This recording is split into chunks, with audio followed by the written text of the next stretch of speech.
ഒരു നെയ്ച്ചോറിൻ്റെ റെസിപ്പി ഒന്ന് നോക്കാം എങ്ങനെയാണ് ചെയ്യുന്നതെന്ന്.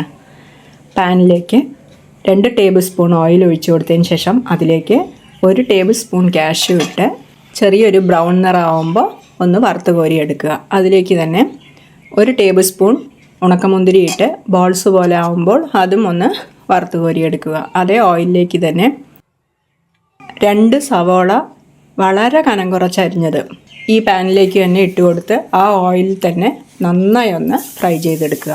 പെട്ടെന്നൊന്ന് ഫ്രൈ ചെയ്ത് വരാനായിട്ട് അതിലേക്ക് 1/4 ടീസ്പൂൺ പഞ്ചസാരയും 1/4 ടീസ്പൂൺ ഉപ്പ് കൂടി ഇട്ട് കൊടുത്തു കഴിഞ്ഞാൽ ആ ഉള്ളിയെല്ലാം നമുക്ക് പെട്ടെന്നൊന്ന് മൊരിഞ്ഞ് കിട്ടും. ഒരു 5-6 മിനിറ്റ് അതിനകത്ത് നന്നായി ഒന്ന് മൊരിഞ്ഞ് വരും. അതിനുശേഷം അതും മാറ്റി വയ്ക്കുക. നെയ്ച്ചോറ് ഉണ്ടാക്കാനായിട്ട് ഞാൻ ഇന്നിവിടെ എടുത്തിരിക്കുന്നത് ജീരകശാല റൈസാണ്. ബസ്മതി റൈസും ഈ രീതിയിൽ നമുക്ക് ചെയ്തെടുക്കാം. ജീരകശാല അരിയാവുമ്പോൾ 10 മിനിറ്റ് സമയം നമുക്കത് കുതിർത്തി വെക്കേണ്ട ആവശ്യമുള്ളൂ. 2 കപ്പ് റൈസാണ് ഞാൻ എടുത്തിരിക്കുന്നത്. 4 പേർക്ക് കഴിക്കാൻ പാകത്തിനുള്ള റൈസ് നമുക്ക് അതിൽ കിട്ടും. 2 കപ്പ് റൈസിലേക്ക് നല്ലോണം വെള്ളം ഒഴിച്ച് നന്നായി ഒന്ന് കഴുകിയെടുത്തതിന് ശേഷം ഒരു 10 മിനിറ്റ് കുതിർത്തി അരിച്ച് മാറ്റി വയ്ക്കുക. അതിനുശേഷം ഒരു പാത്രത്തിലേക്ക് 2 കപ്പ് അരിക്ക് 3 കപ്പ് വെള്ളം അതൊഴിച്ച് ഒന്ന് ചൂടാവാനായിട്ട് ഒരടുപ്പിലേക്ക് വയ്ക്കുക. ആ സമയം കൊണ്ട് നമുക്ക് റൈസിനുള്ള ബാക്കി കാര്യങ്ങൾ നോക്കാം. പാനിലേക്ക് 1 ടേബിൾ സ്പൂൺ നെയ്യും 1 ടേബിൾ സ്പൂൺ ഓയിലും കൂടെ മിക്സ് ചെയ്ത് ഒഴിച്ചു കൊടുക്കുക. ഓയിലൊന്ന് ചൂടായി വരുമ്പോൾ 1 ഇഞ്ച് നീളമുള്ള 2 കഷ്ണം പട്ടയും 3 ഏലക്ക ഒന്ന് തട്ടിക്കൊടുത്തതും 3 ഗ്രാമ്പും 1 കഷ്ണം ജാതിപത്രിയും അതിലേക്ക് ഇട്ട് കൊടുക്കുക. 1/2 മിനിറ്റ് ഒന്ന് ഇളക്കി കൊടുത്തതിന് ശേഷം 1 സവോള ചെറുതായി അരിഞ്ഞത് അതുകൂടിയിട്ട് ഒന്ന് ട്രാൻസ്പെറൻ്റായി വരുന്നത് വരയ്ക്ക് അത് ഇളക്കി യോജിപ്പിക്കുക. പിന്നീട് അതിലേക്ക് നമ്മൾ റെഡിയാക്കി വെച്ചിരിക്കുന്ന ആ അരി കൂടി ചേർത്ത് കുറഞ്ഞ തീയിൽ തന്നെ 5 മിനിറ്റ് നന്നായി ഒന്ന് ഫ്രൈ ചെയ്തെടുക്കുക. ഇങ്ങനെ ഒന്ന് ഫ്രൈ ചെയ്തെടുക്കുമ്പോൾ അരി വെന്ത് കുഴഞ്ഞു പോവുകയില്ല, ഒന്നിനോട് ഒട്ടിപ്പിടിക്കുകയില്ല.